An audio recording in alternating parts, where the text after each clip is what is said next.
Dalam nama Bapa dan Putra dan Roh Kudus. Amin.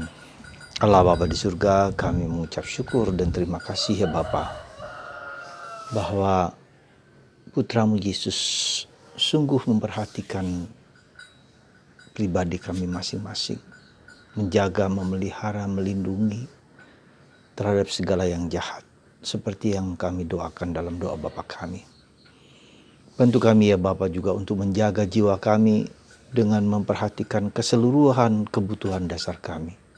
Kebutuhan fisik, kebutuhan psikis, kebutuhan rohani yang memang perlu kami isi dengan asupan-asupan yang sesuai, sehingga kami menjadi pribadi yang seimbang dalam menjalankan kehidupan ini.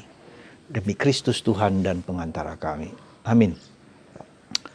Para saudaraku yang terkasih dalam Kristus, dalam bacaan Injil hari ini kita melihat ada satu kombinasi dalam penghayatan kehidupan kita sehari-hari. Ya, di mana para rasul yang sudah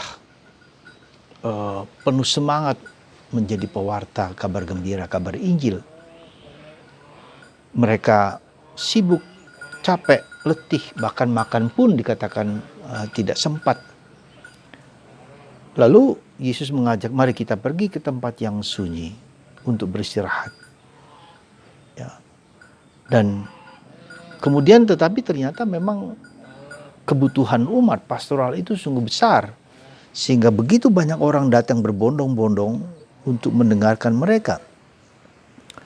Dan Yesus mengatakan dengan penuh belas kasih, ia melihat orang yang kehausan itu adalah orang yang membutuhkan belas kasih Tuhan. Dan Yesus mengatakan supaya meminta kepada Bapa seorang atau para gembala-gembala umat yang merawat seluruh diri kita, baik fisik, psikis, jiwa, untuk diselamatkan. Saudaraku yang terkasih dalam Kristus, ada dua hal yang mungkin perlu kita sadari. Pertama adalah kita tahu manusia itu terdiri dari beberapa dimensi, beberapa aspek, beberapa lapisan. Lapisan fisik, kebutuhan sandang pangan papan, kebutuhan akan makanan, kebutuhan akan kebutuhan fisik raga kita, raganya, badan tubuh kita itu ya, membutuhkan sesuatu asupan, suatu makanan, yaitu dengan bekerja, dengan makan, dengan sandang pangan papan, dan semua kebutuhan-kebutuhan fisik itu. Yang kedua adalah kebutuhan psikis, kebutuhan emosional, dicintai, diterima, diakui, dihargai, ya.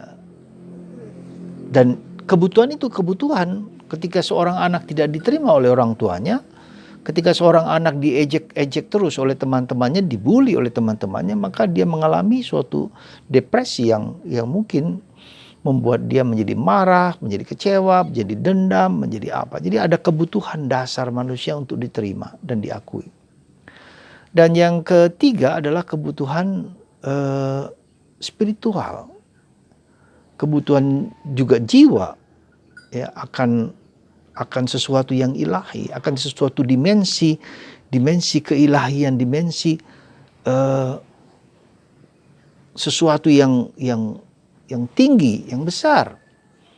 Ya, bahwa manusia tidak hanya di dunia ini, tidak hanya fisik dan psikis, tapi ada sesuatu dunia di mana kita tinggal paling banter mungkin 80 tahun atau 70 tahun, bahkan sekarang bisa lebih cepat. Siapapun bisa terkena dengan COVID, bisa dipanggil Tuhan. Nah, bahwa ada suatu dunia lain yang dijanjikan, yang dinyatakan oleh Tuhan Yesus, bahwa kita harus sampai kepada Bapa, harus kembali kepada Pencipta, harus kembali kepada Dia.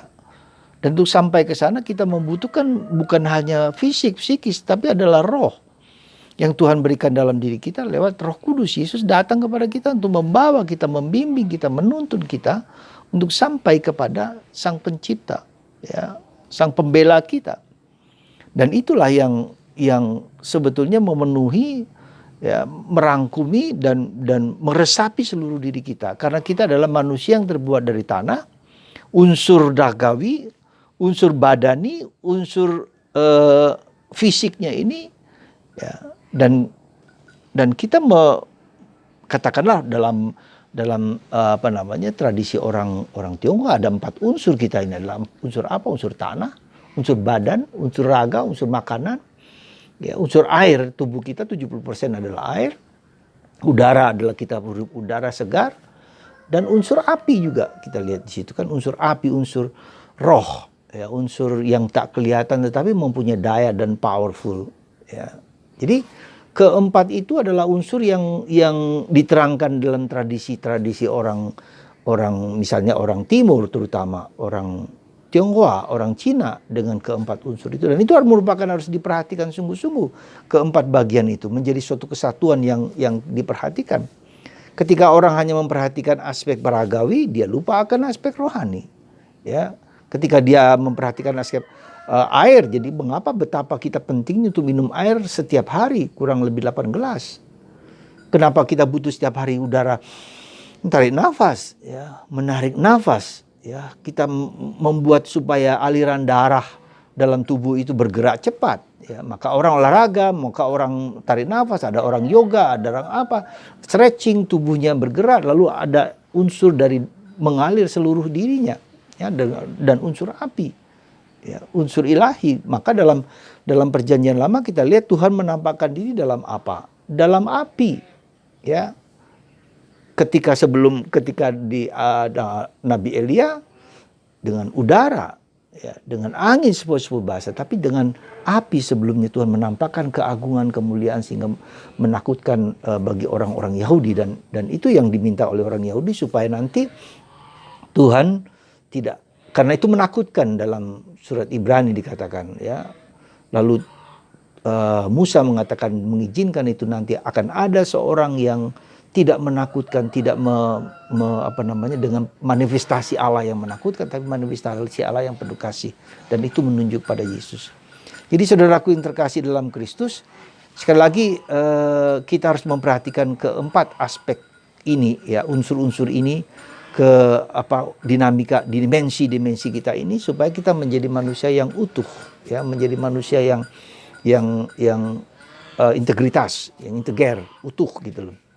Nah, sekarang dengan pandemi ini kita bisa melihat, saudara terkasih, kita bisa merasakan bahwa apa yang kita lihat sekarang ini, menghirup udara, ya, telah tercemar dengan virus-virus yang terbang kemana-mana, yang kalau kita hirup, ya, bisa merusak paru-paru dan unsur-unsur organ tubuh lain dan menghancurkannya, ya. Nah, kenapa demikian? Ada banyak virus, ada banyak katakanlah kontaminasi alam semesta, katakanlah seperti itu. Dan itu kena seluruh dunia, dimanapun, kapanpun, kepada siapapun, yang di desa, di tempat manapun. Jadi kita lihat di sini dunia yang udara ini menjadi udara yang telah terpolusi dengan virus, dengan penyakit, dengan dengan penyakit dan dengan virus yang tak kelihatan dengan mata, ya. Dan sekali lagi tak kelihatan dengan mata, tetapi itu menghantam, ya.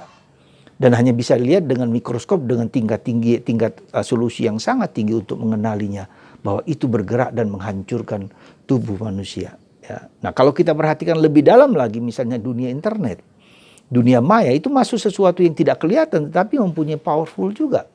Jadi ada sesuatu gerakan, menurut saya, gerakan di mana kita harus masuk ke dalam hidup rohani kita, juga harus masuk ke kedalaman itu, gitu loh. Ya, kalau kita kalau kita hanya fisik saja, kalau kita legalistik saja, kalau kita hanya ritualistik saja, maka kita sampai kepada gradasi ini, gitu, gradasi fisik yang kelihatan ini. Padahal Tuhan menciptakan yang tidak kelihatan. Virus tidak kelihatan dengan mata kita, meskipun bisa dilihat dengan kacamata. Demikian juga dengan psikis, ya. Kita tidak bisa melihat, tetapi bisa merasakan. Ketika orang selalu dikatakan jelek, maka tubuhnya juga kena, ya. Ketika kata mengatakan jelek, misalnya penyelidikan seorang profesor dari Jepang yang selalu mengatakan jelek kepada air atau kepada beras, maka lama-lama itu akan hancur. Tapi ketika mengatakan yang baik, yang jujur, itu kan kebutuhan psikis manusia. Ketika setiap hari dia mendapat asupan yang positif, yang baik, yang tubuhnya berkembang, seluruh tubuhnya berkembang. Demikian juga dengan binatang atau dengan, coba kita perhatikan anjing saja, kalau kita tendangi terus, maka dia marah. Ya. Demikian juga dengan kalau kita katakan kita sayangi, kita peluk dan rangkul, pasti dia akan lebih senang. Jadi sekali lagi saudaraku yang terkasih, apa yang sungguh perlu kita perhatikan dalam kehidupan kita? Keseimbangan seluruh diri kita. Di mana Yesus menunjukkan itu kepada para rasul supaya dalam pelayanan itu penuh kasih kepada orang lain, hatiku tergerak oleh belas kasihan, ya. Dan kita menolong orang dalam semua perspektif ini, ya. Ketika ada kekurangan, ada problem hidup itu, kita lihat di sumber yang mana, ya. Apakah sumber spiritual? Apakah sumber fisik kita tidak pernah berolahraga?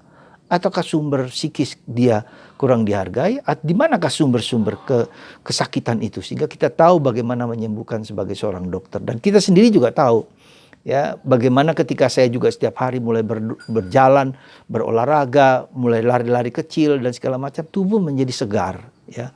Udara segar di mana saya berada. Sekali lagi saudaraku terkasih, mari kita mulai melihat kehidupan secara komprehensif, secara menyeluruh.